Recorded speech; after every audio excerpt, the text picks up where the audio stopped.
you there. Thank you for watching, and welcome to Forged Lines Forever. Today I have a 7v7 custom match here on the most amazing Neuroxis map generator. So let's go ahead and introduce our teams and our players, starting off with Team 1 in the north, ending with Team 2 in the south.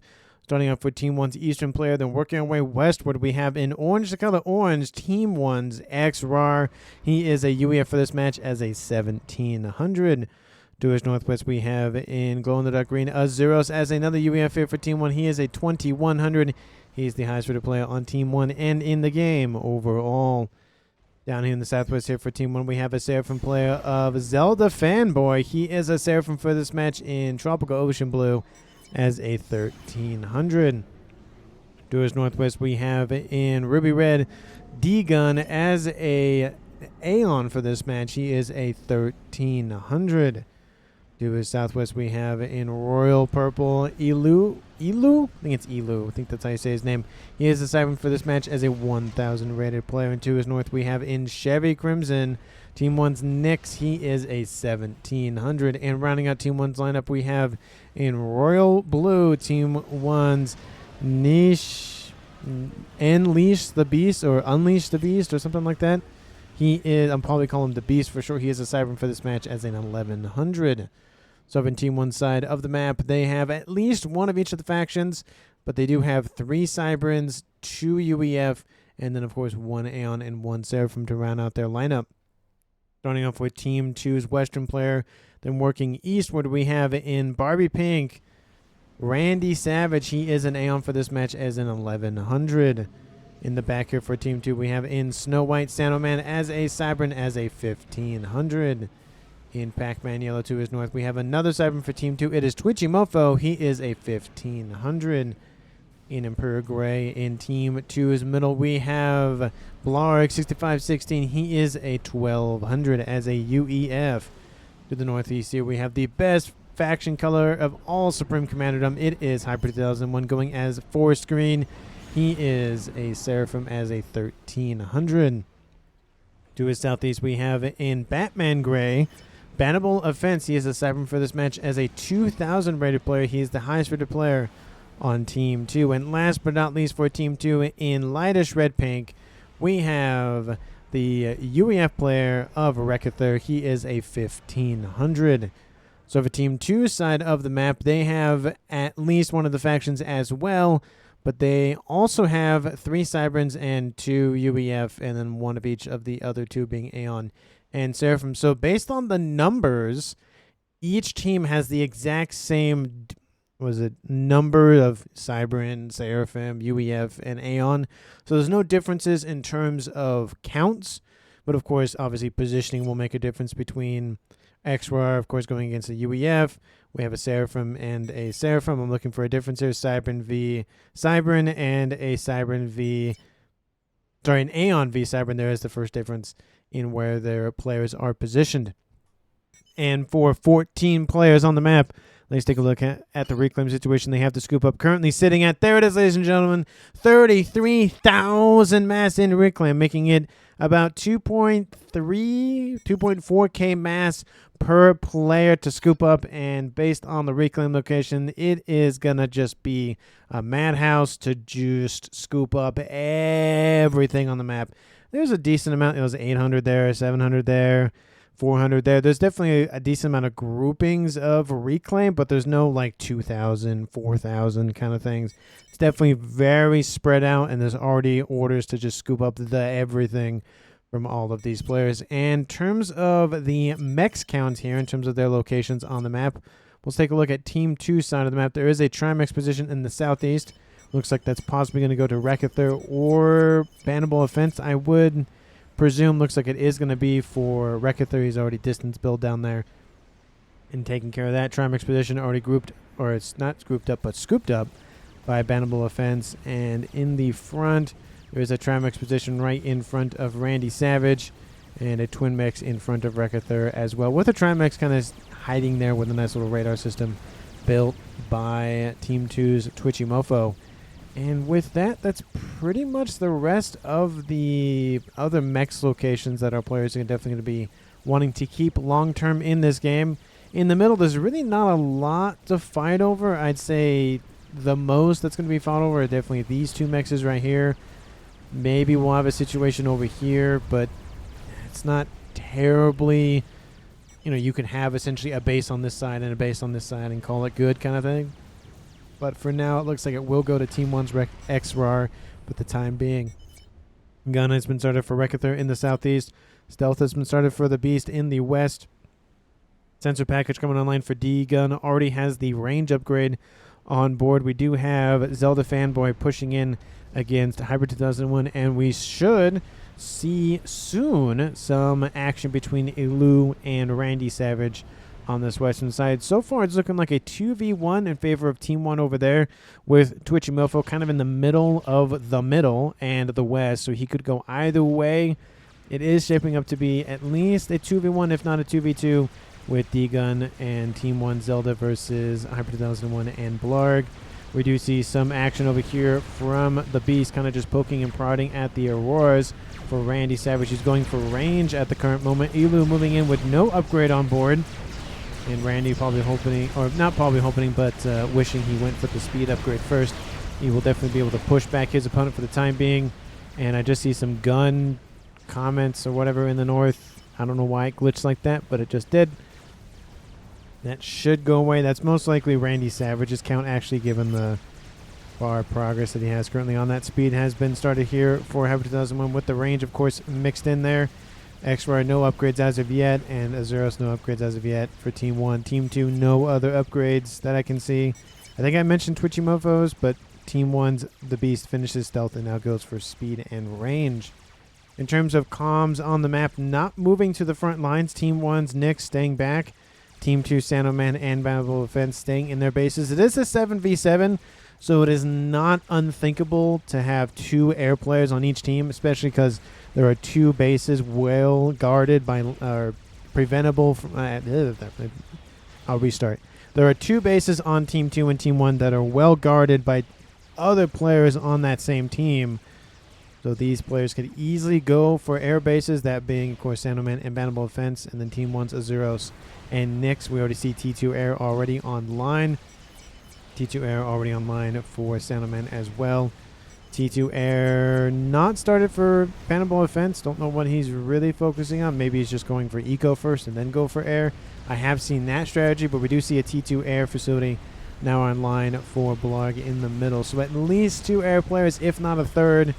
And I wouldn't be surprised to see 2 air players, if not a third, for Team 1 as well. Stealth almost done here for Twitchy Mofo in the west. Nano Repair almost done for Hyper 2000. Not almost done, but just started. Gun already finished for Hyper 2001. Speed and range almost done here for Randy Savage, but he's getting started to be walked down by Randy Savage. And going after the Beast here. Team 2's Randy Savage pushes a little bit further in than he really needs to. Of course, he has the range on board. He doesn't need to push in that far, but he does have some reward to back him up. That'll help kind of push in, dealing with all of these Mantis from Nyx. Not from Nyx, from the Beast.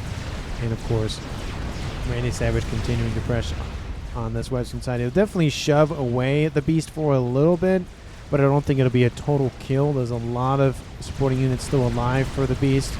And it looks like the Aurora being blitzed down pretty quickly by that comm as well, so nothing too worrisome there. Couple of units outbound from Twitchy Mofo down this little hillside here, or up this little hillside here, I should say, going in around the Beast, but they've already been spotted by T1 bombers, so I don't think that's going to be that much of an issue to deal with. And we even see Nyx coming in to assist with this commander as well, so that's not going to be a terrible consequence. But maybe some mexes will be taken up, maybe a couple of T1s, maybe a T2, but I don't expect that much to be taken up by this group of units. And we even see another detachment starting to form here for Twitchy Mofo as well. In the east, though, things are shaping up well for Team 1's XRAR. He's pushing in against Rekather here in the east. He's claimed the entire middle section, as well as some assistance from Azuros as well. So Team 1 definitely in control of the map territory, at least on the eastern side. Western side is favoring Team 2, at least on the western edge. But Team 1 is leading decently well in the middle as well. T2 coming online for Blarg, and of course Team 1 Zelda Fanboy doesn't have any upgrades on board, with Hyper 2001 at T2 Gun and Nano on board, so definitely a hefty commander in terms of hit point counts, especially this early. Transport from Team 2's Blarg with a lot of mech marines on board. Don't know what they were shooting at, possibly a unit drop earlier on. But those are two heavily fortified ghetto gunships, and they look like they're going for Team 1's X-Rod. This is not looking good. That's a lot of units on board.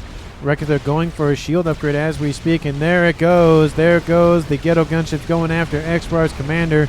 There are some interceptors nearby trying to blitz down those T2 transports, but I don't think they're going to get them in time. This is going to be a kill for Team 2, dropping it for a 6v7, and there it goes. The first kill of the game, heavily assisted by those ghetto gunships. And that is Blarg defeating XR with the assistance, of course, of Rekethur. Rekethur kind of acted as the little bullet sponge there. He's definitely not happy about it, but of course Team 2 will net the first kill, so he'll kind of just keep that to the side for the time being, I guess. It is now, again, like I said, a 6v7 in favor of Team 2. And now we see momentum starting to shift heavily in the middle now for Team 2's Hyper 2001 with that gun, Nano, and T2 Com.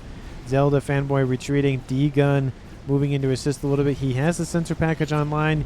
He sees the commander almost on vision, but at least on radar. But I don't think that's going to really save him. If that Com of Hyper does come into range of D-Gun, that's not a good day for D-Gun. We do see that Nyx has fortified the middle position between his teammates of Elu and the Beast, so no unit's going to just blitz on by him unless he shoots at them first.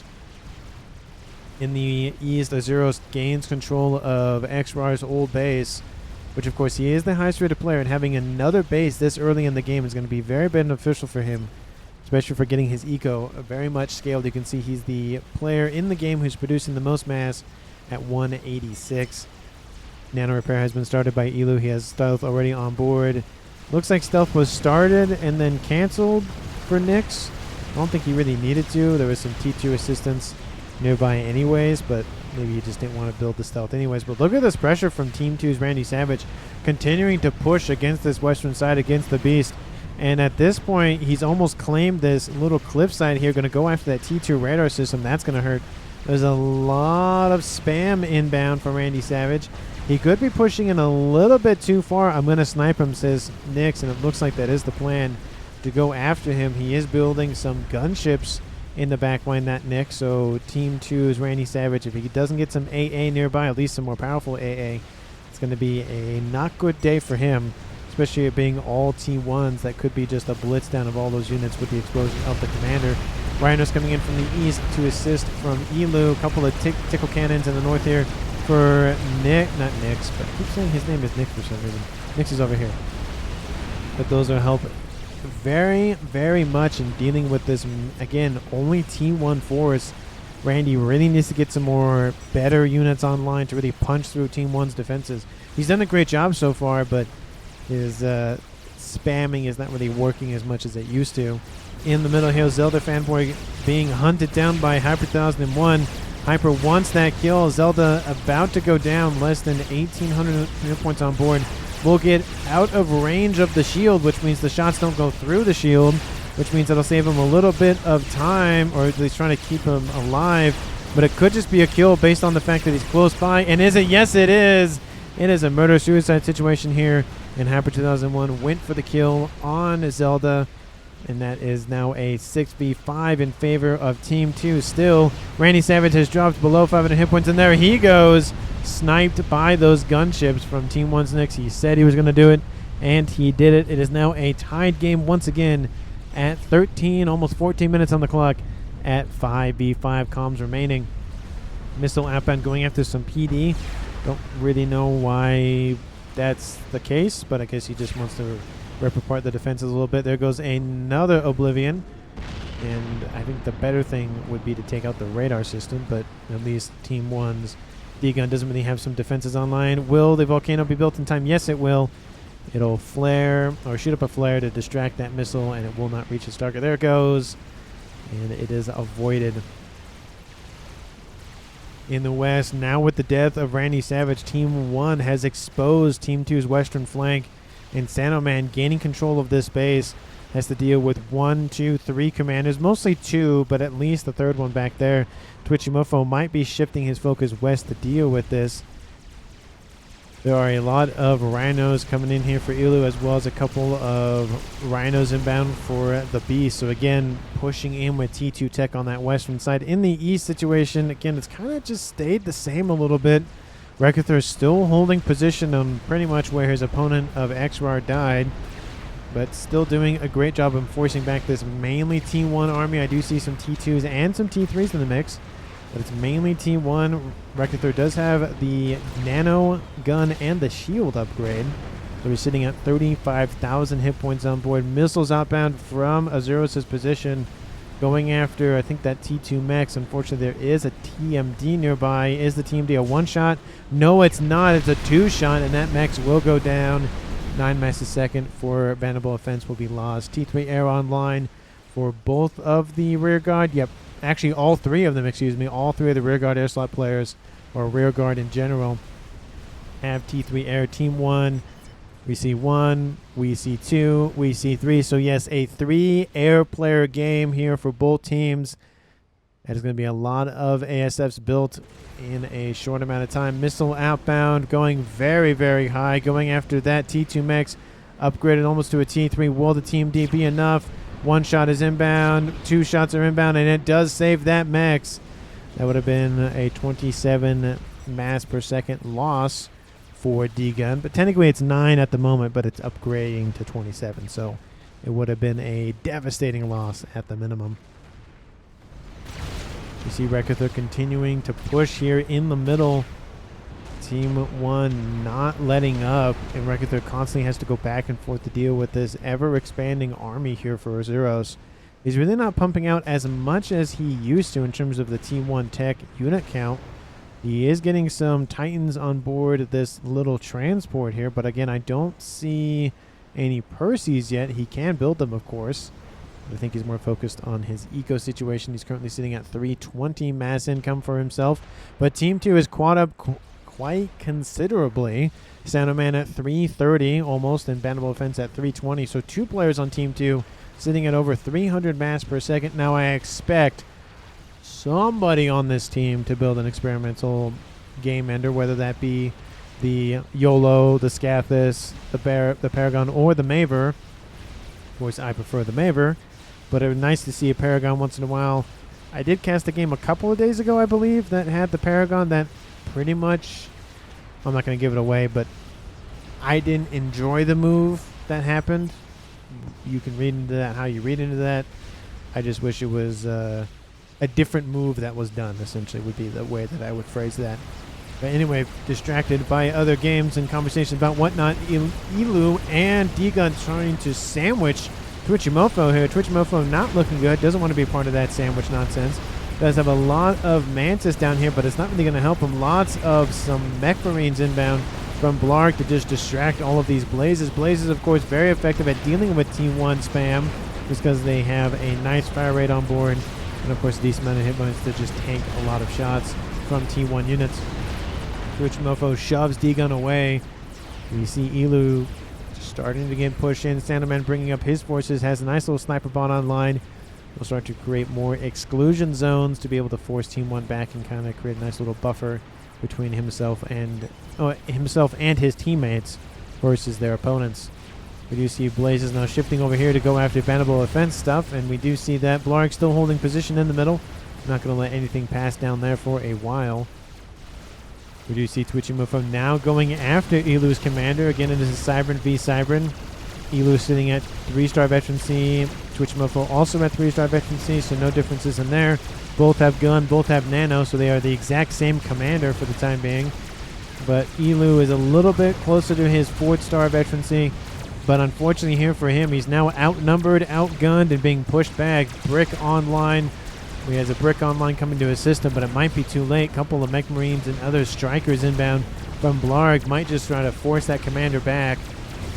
And they're doing a great job of that, actually. Overcharge kills off that brick, and Elu is going to suffer a lot of hit point losses. He might get up to 4-star veterancy here, but I don't think so. ASF coming in to assist Nyx, but from Nyx to assist. We see some units outbound from Sandoman to again push in on this western side, and now we're seeing a lot of land being thrown at this western side by Team 2. While we have gunships over here for Bannable Offense, possibly going to be able to protect their teammate of Rekather. I like the fact that there is a T2 radar system surrounded by T1 PD. Sorry, T1 PGens, and they're not being transferred over because I don't know why. Adjacency would definitely help with the power cost there for sure. No idea why. That's just something that I noticed. And this white force inbound from Santaman continuing to push, not letting up. Nyx, I keep saying Nyx, the Beast being pushed back to that plateau once again. Would like to see some PD probably on this upper plateau. That'd be actually very nice to just essentially just shoot down at their opponents. Definitely the T3 variety Ravagers would be nice. He is Cybran, so we need to have an engineer donated over to him. Or just getting some tickle cannons or artillery or just something up there to use the environment to his advantage a little bit. And now with these gunships online from Bannable Offense, Rekather able to push in quite easily, more easily, or better, or whatever adjective you want to use. Whalers inbound going for... Nope, not going to go for that position, just holding, waiting to be given orders once again. Lots of those gunships now running around for both teams, I think. Well, we saw some at some point at the snipe for Randy Savage, but we haven't seen that much out of Nyx for a while for gunships, mainly ASFs. He has 2 strats on the field, so not really a worrisome amount, but definitely something to be worried about. We do see that. Azuros, do you have any big ticket items in store? No.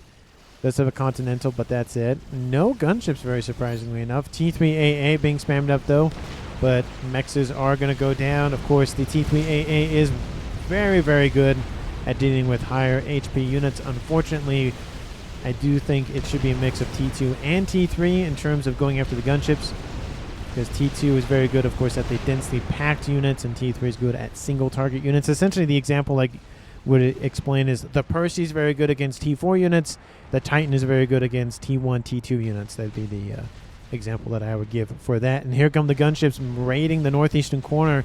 Those are T3 mexes, single ringed, 27 mass per second from each of those. Let's call it 70 plus mass per second that Azuros is going to lose here. Not going to be happy about that, especially with Team 1 and Team 2 tied for total mass generated per second. Well, not total mass, but mass being generated per second. Total mass accrued is actually staying relatively close. Team 1 barely ahead, but just barely. And there go those mexes. They are taken offline. And the count does not drop, but Azuros is now at 430. Looks like he was probably at 500 before. Should have probably taken a look at the count. And here come the ASFs going after the gunships. AA has been built in response. Some Cougars have also been thrown together to deal with this. Whalers coming in, of course, with their AA missiles. Going to be able to thin the herd a little bit. And I'd say this is the first major airfight that happens. It does happen on Team 1 side of the map, so all of the reclaim will go to Team 1. The Whalers sitting on the floor, or sitting on the ground, that's not a great thing to do.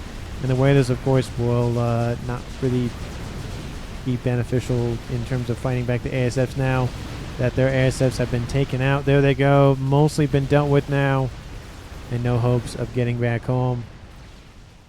Decent amount of mass to scoop up. Oh, looks like they're going to go after a radar system now. Oh, and scratch that. Whaler might go off screen. That one goes off screen, but... or off map, I should say, but nothing too terribly. It was kind of already following the momentum anyways. But let me know down in the comments who you think is going to currently win this game. Again, Team 1, Team 2, both lost 2 players each. It is a 5v5 game. Map territory percentage definitely around the 50% mark for both teams. No real ahead one way or the other. Again, thank you so much for watching. I really, really do appreciate it. And if you haven't done so already, please hit that like button. Share this video with your family, friends, and especially your pets. And of course, subscribe to the channel if you haven't done so already. Strat Bombers grouping up over here and just gets annihilated due to the ASF sitting over here. A couple of units do get taken out. Twitchy go home, says Randy. That's probably a good point. We do see a transport inbound that can pick up that commander. Looks like it's going to drop off some engineers and then possibly pick up said commander. It is a little bit of a risk, but he does have ASFs next door to assist him or shield him if he needs to. But it looks like he's just going to take the long walk home and call it a day. And he does go back home. Definitely a smart move. It is 23 minutes. Snipes, of course, are very much more potent. They did happen earlier, to be fair, from Nyx, but very, very potent now due to strap bombers and T3 gunships running amok around the map. Still missile launchers being thrown around here. Actually, no, that's not a missile. That's an artillery piece. Nice little miasma, a little cousin to the T3 emissary. But it's a little miasma pulse nonsense that it does. In the middle, Rector still pushing him with his commander. Has a couple of parashields around him, a couple of Percies as well, and some spearheads to back them up. Large T1 force, still comprised of mostly 1, but still T2 and T3 forces. We do see some Percies, some Cougars, and some Titans in there. Would love to see some parashields in there as well, but besides that, looks really, really good from a caster's point of view. And possible artillery has been thought about here for D-Gun. Obviously, that could just be a template that he's made, which it probably is, to be fair, but it could also be a plan for artillery. Somebody in chat saying, Randy to Elu, you're playing well. I find it funny that Randy was not purple. He was pink, and his coloration is blue, is purple, but Elu is blue, so he's commenting, hey, you're doing well. You could perhaps get Spin Spider, and it would make a good push, says Randy. So I mean, is that the best idea to give tips to your opponent in the moment? Probably not. But I do enjoy the camaraderie. You do see that once in a while. You don't see it as much as the spiciness and the salt that you see in other games, but I do like to see that camaraderie at all measures. At least probably not in the moment, but that's a here nor there kind of conversation. Anyway, couple of gunships going after this chicken down the middle here from Team 1's D-Gun interceptors. ASFs are intercepting, said ASFs. That's a bad engagement for Team 2. Ooh, and there's even some more ASFs for Team 1. This will be an air win for Team 1. Gunships, of course, still going after that experimental chicken bot or assault bot of Team 1's variety, but unfortunately those gunships are not enough. The ASFs were not enough, and that is... Thanks, man. Will do, says Elu to Randy. But that is definitely... Maybe that's who he's talking to is maybe what the icon is, but... I mean, you would assume that that would be the person who's talking. Anyway. Chicken does break on through to Bannable Offense's secondary base. This is going to be a loss. Multiple mexes are going to go down. That's a large chunk of his eco just evaporated.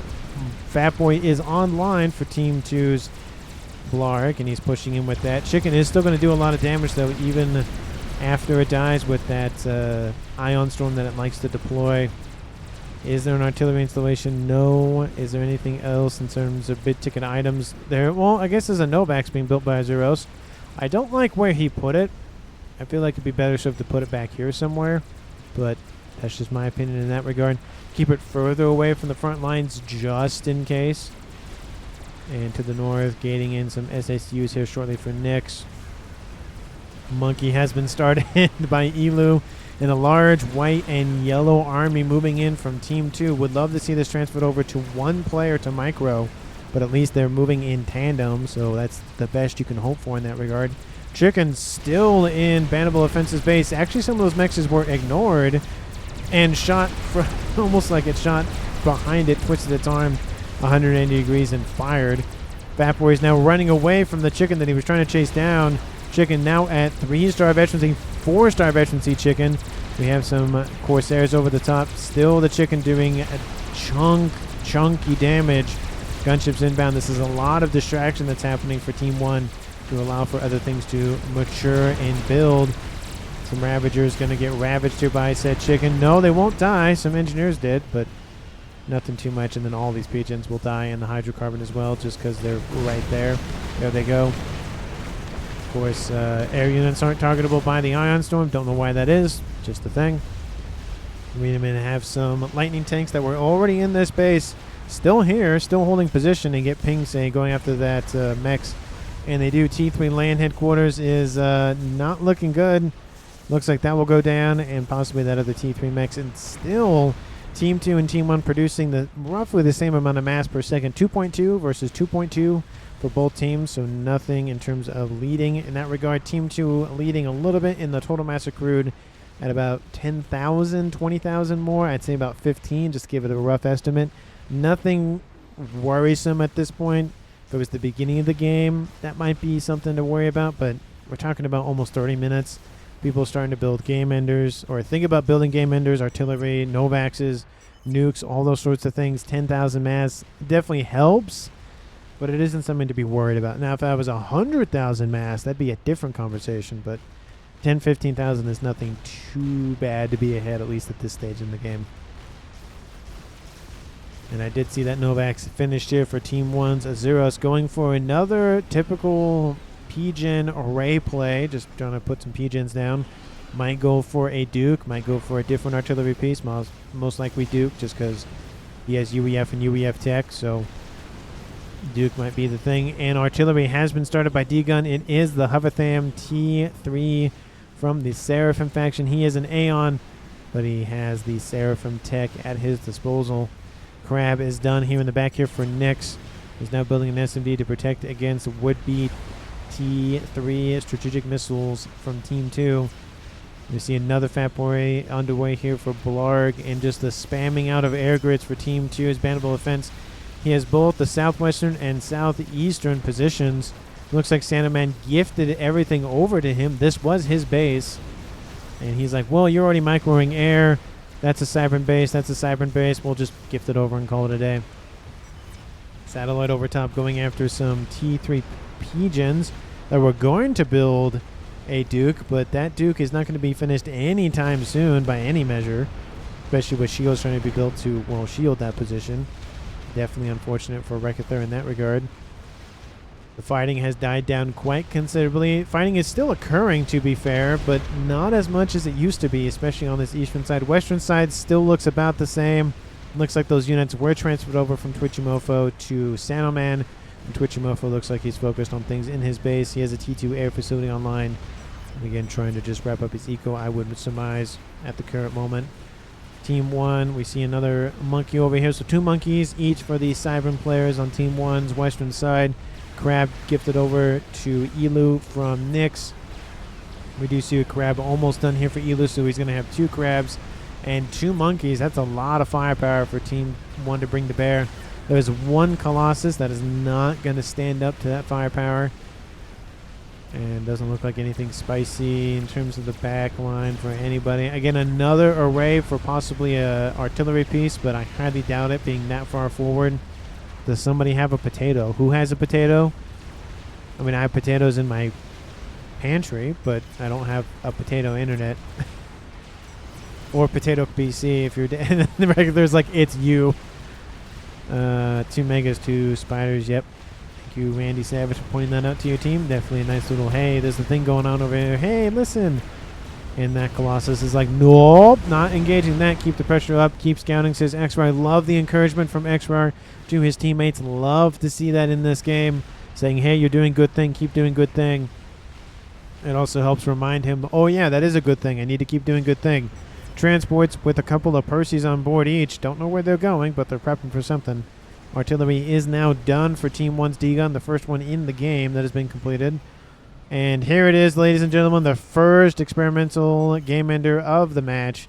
Bannable offense, building the, in my opinion, worst of the 4 game enders, that being the Scathis T4 mobile artillery unit. Again, the only, actually it's a rapid fire artillery unit. Anyway, the only thing that it gets in terms of my opinions of being a little bit useful is that it's movable at like an actual unit. You can physically, retract its artillery barrels and move it somewhere else, move it underwater or build it underwater and then move it. That's the only thing it's got. The Mavor is really good, of course, or way better at dealing a lot of damage to air grids in terms of like just the piercing damage to shields if the air grid is shielded, I might add. The Paragon, you have infinite resources with air quotes, so you can build a lot more stuff very quickly. And of course the YOLO is a super nuke. Who doesn't love a super nuke? So that's why the Scathis in my book is, in my opinion, the worst. And then I think it'd go the Paragon, and then the YOLO, and then the Mavor. I just think there's so offensive power. And why did all the air grids control K there? I don't know what Blarg, not Blarg, but Bannable Offense is thinking, but he control K'd all those air facilities, not the P-Gens. He probably needs the P-Gens. Artillery still raining in, of course, on the P-Gens. There goes some of them. Looks like they really want to keep the T3 air headquarters. No, they don't want to keep it. They're reclaiming it. I guess they already have a Cybern one over here, so it doesn't really matter if they need two kind of thing. I don't know if he just wants to consolidate. Maybe that's what he's thinking. He is facing down a satellite, which is not helpful. Well, we do see a couple of these Perseus land take out this Pigeon array here for Team 2's Rekather. That's where those Perseus were going. I don't think they'll get that much value out of them. The gunships are already here, so it's not really going to do a lot of damage to Rekather. It's going to be annoying, but nothing more than that.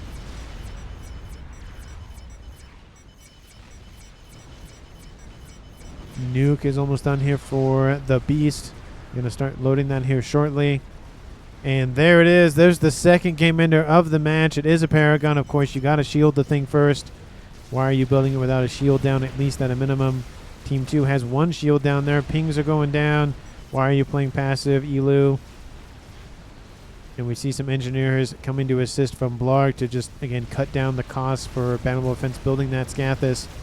So it's going to be a Scathis via Paragon, and in that respect, if the Paragon can finish and can stay online long enough, it will win that fight just because of the Salvations and all the everything that you can build. The Scathis' only hope is being built quick enough to knock out a ton of Pigeon arrays. That way, Team 1's struggling to keep their shields on, keep the lights on, and then crush the Paragon. That's the only way around that, but once the Paragon finishes, it's going to be very difficult to pierce the shielding. You have to essentially use a Mavor or a lot of T3 artillery to really punch through it, because the shields, they have not infinite energy to take energy from, but they have a lot from that Paragon. In the middle of the map here, we have a couple being a decent amount of trebuchets, just deploying a bunch of artillery shells against the Galactic Colossus, who is still here. I don't know if there was a fight early on. I guess not. There are 2 crabs and 2 monkeys, so no, it doesn't look like there was any fighting as of yet. That force just said, nope, see ya, bye, and left. Para goes first, not Artie and Sats, says Randy. Yes, I would agree with that in the sense of you don't want the Paragon to come online, but you can always knock out the Pigeons, and then when you do that, then you can knock out the Paragon being built. In the east, artillery also done here for Azuros. He has another group of Continentals with some Perseus on board. Don't really know what they're going.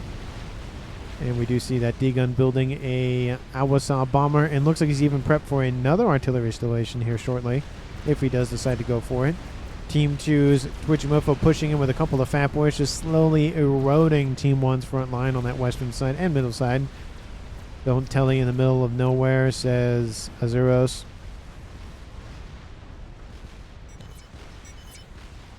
Artillery raining in from said Scathis, moving in. It is now done. Bomber is now done here for D-Gun. Where is that Scathis going? It's going for the Paragon, it looks like. There's a nice air grid he could take out. But actually a decent amount of mass fabs kind of coupled to it as well. That'd be very explosive. There goes the Scathis shot. It's going to take out a decent amount of that build power. And we have some whalers either patrolling to block some shots or patrolling just to make sure no tellies happen, one or the other. I would presume both, but at least the whole transport play.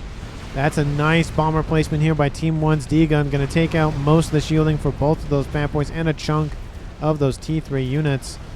There are ASFs called to intercept, but they're not going to get there in time. Even if they do, there are a ton of ASFs moving in to intercept.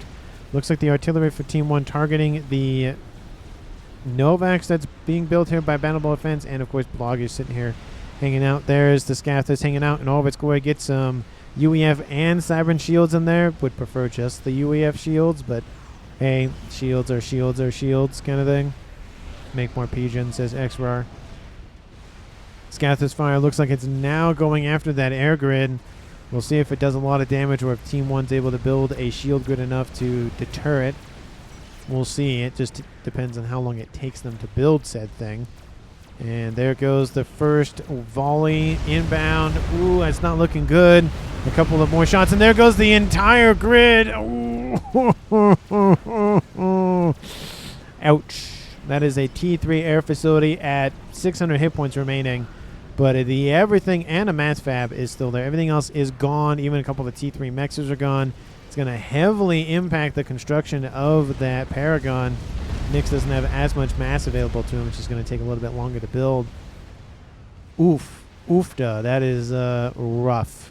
That's a lot of PGens, a lot of mass fabs. But of course, it's the whole, you're generating energy, but you're spending the energy to generate mass. So you're not only using, you're not getting as much power from that. So it's actually cutting down your build, but you're getting less of what you're producing. So it's kind of this kind of back and forth of, it's kind of a net, still a net negative, but it's not as big of a net negative as if they were all PGens.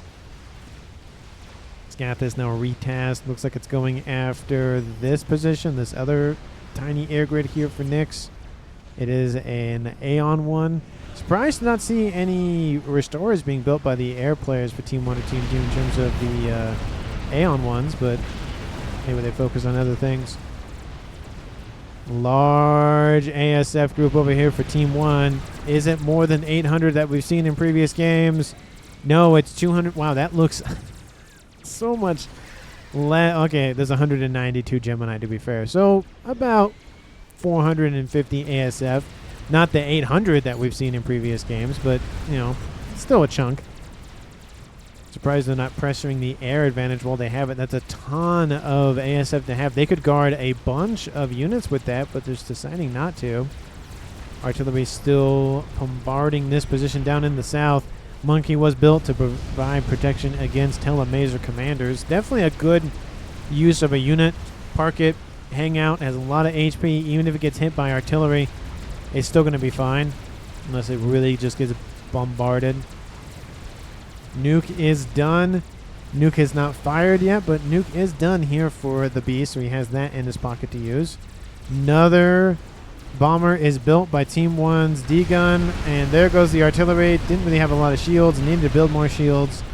Gentleman makes a comment about the Nuke. And the Awasa bomber does take a lick there due to the fact, of course, those PGens and the artillery that came in earlier on. We do see 2 artilleries still online for a Zeros, building a third. So it looks like Team 1 had 3, and now they have 2, which is still better than 0 and still better than 1. In this base, not really a lot left. There's a couple of SACU combatant presets. Those aren't really that important. What's the regen on those? 15? I mean, nothing too terribly. They just have the sensor package on board. They provide some vision, but that's really about it.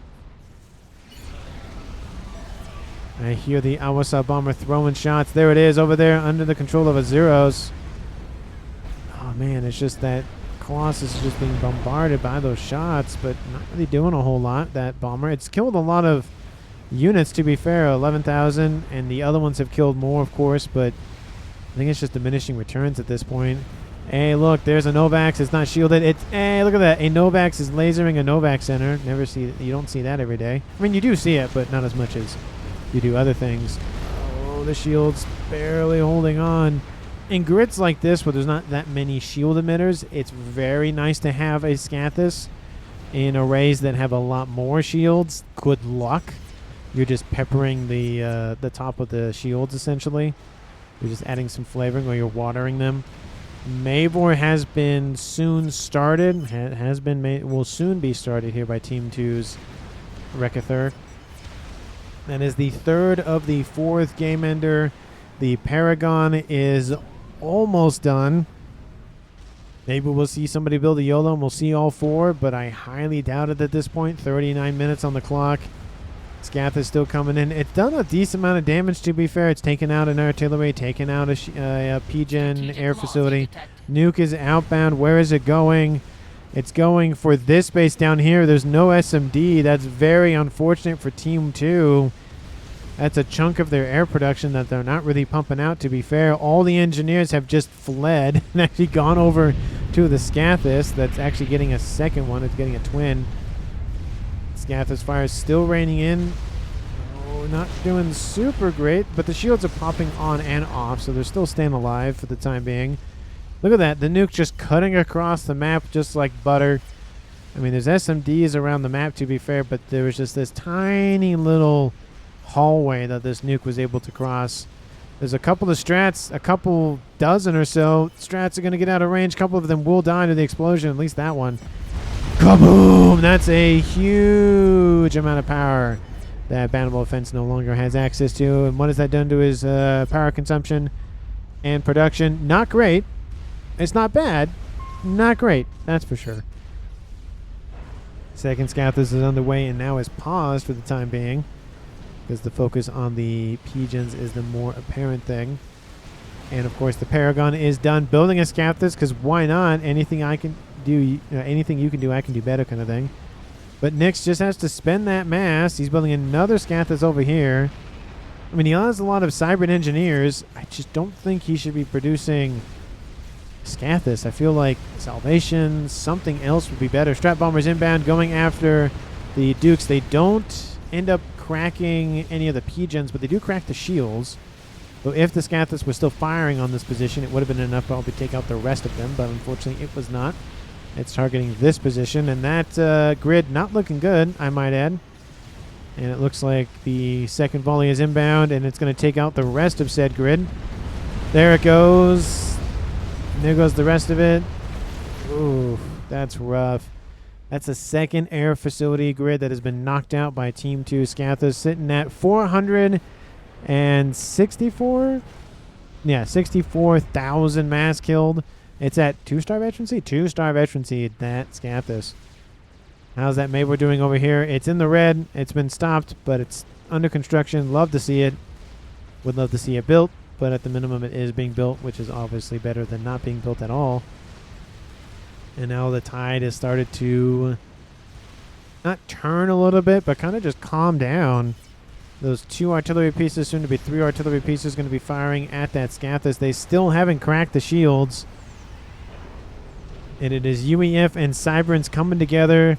Again, I wish it was a Mabor that they built initially. I think, I don't know, it's definitely would have been one of those chicken and the egg of would it really have mattered if a Scathis was built first or a Mabor.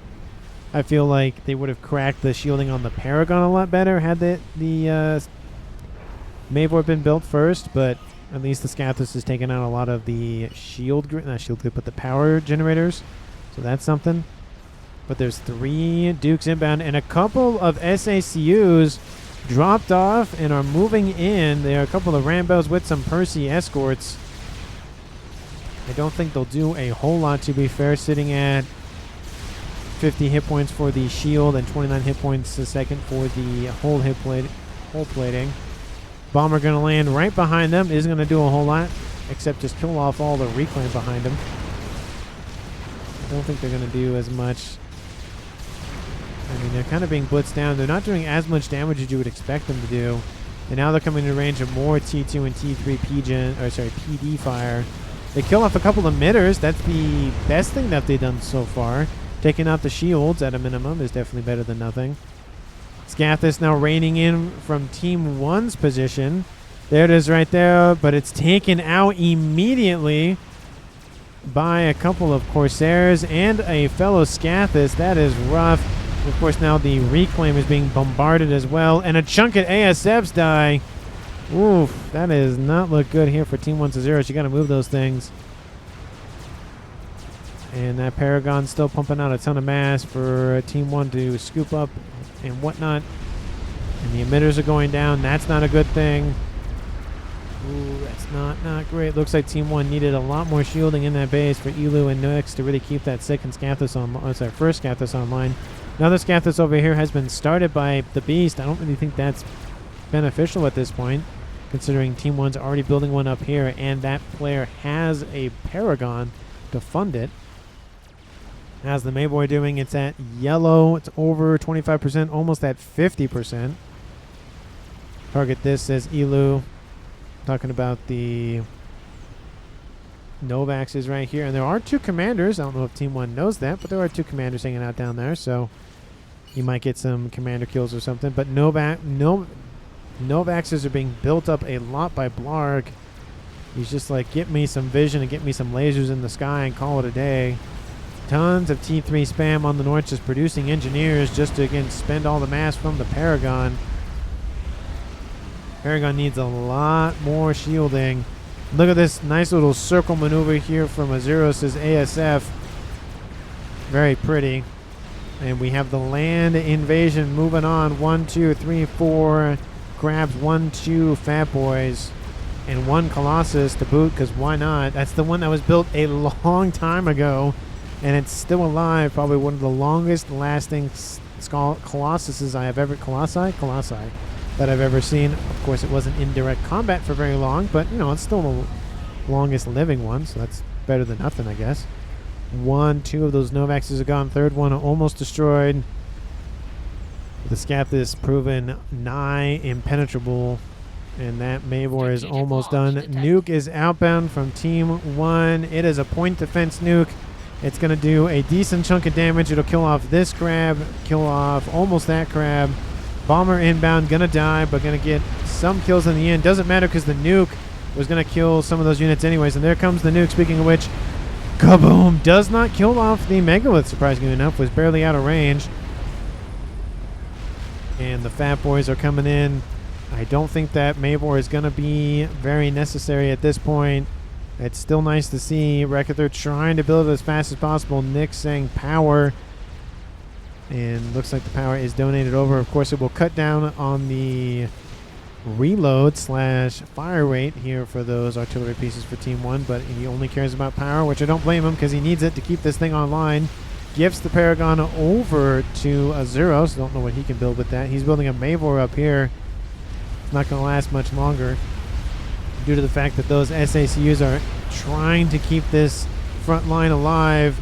Nuke is gone. Pigeons are going down. Everything is just collapsing over here for Team 1. There's one thorough push down the middle from Team 2 Sanoman and the Twitchy Mofo, and it's essentially game over. Is that other T3 artillery built by Team 2? Yep, there's one right here, and looks like there's a second one, but I could be wrong. Oh, look, the Mavor's done. That's what I saw. Looks like the Mavor took some hits, to be fair.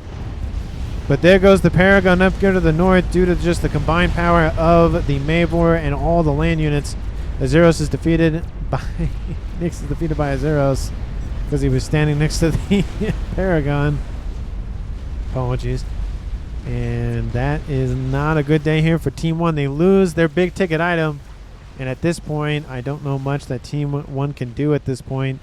Of course, the Scathis is being built to the west, but that's not going to finish in time. There goes Team 1's Azuros to Control K. Oh, D-Gun is the one that died over here. That's the one who died over there. And here comes all those not SACs, but all of those ASF. Just going to get ripped apart. There goes a PGen. There goes a chunk. ASF being defeated by land units. Not a good thing. I just don't understand why Team 1 did not pressure Team 2 in the air department. I mean, they had tons of ASFs, and despite the fact that Team 2's bannable offense just Control K'd half of his air facilities over here anyways. So he cut his air grid in half and is like, nah, I'm not going to need it, it's fine. And Team 1 just did not put as much emphasis on air, and they lost on primarily the land. Of course, the artillery game definitely didn't help, especially with that Mavor coming in.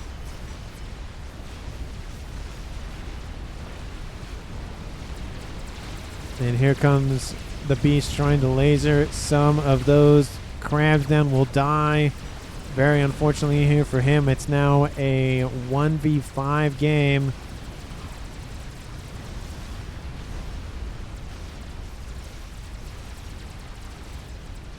And there goes the last remaining player on Team 1's. Elu is up here to the northwest with some SSUs to trying to get cloaking to save himself. It's not going to be enough. And that's going to be a kill here for Team 2. Oh, teleporting comm inbound. Because why not? Looks like the crab is actually going to walk away. Be like, okay, you can have that kill. See you, bye. Is that bannable offense? Who is that? No, it's not bannable offense. Who was that? Oh, that was Sanoman. He comes in, gets the final kill on Team 1. Actually, no, the crab steals it from him. But he still gets it anyways. And that is the game here, folks. 48 minutes and 36 seconds on the clock. And Team 2 wins the game. MVP, as much as I don't want to give it to the Scathis, I kind of have to give it to the Scathis. The Scathis did a lot of work in carving up Team 1's PGens as well as a chunk of ASF producing facilities, those air facilities as well. It took out a artillery piece right here. And we did a very good job essentially in honing Team 1's attention on a single point. We did see towards the end of the match that other artillery pieces were going after other things, especially due to the fact that the Mavor took some shots. But it did not die, which is the most important thing. It looks like it just got hit, which is very weird because nothing around it got hit. So maybe from a previous engagement or something? I don't know. Anyway, but Team 2's Boundable Offense gets the MVP for me. He built the Scathis, built a ton of shields around it. And I do love, of course, the monkey play, just putting a monkey there for PD protection. But let me know down in the comments who you thought deserves the MVP award for this game. Again, I'm not a super fan of the Scathis by any means, but I think it did a very good job this match. Thank you so very much for watching. I really do appreciate it, and I will see all of you in the next one.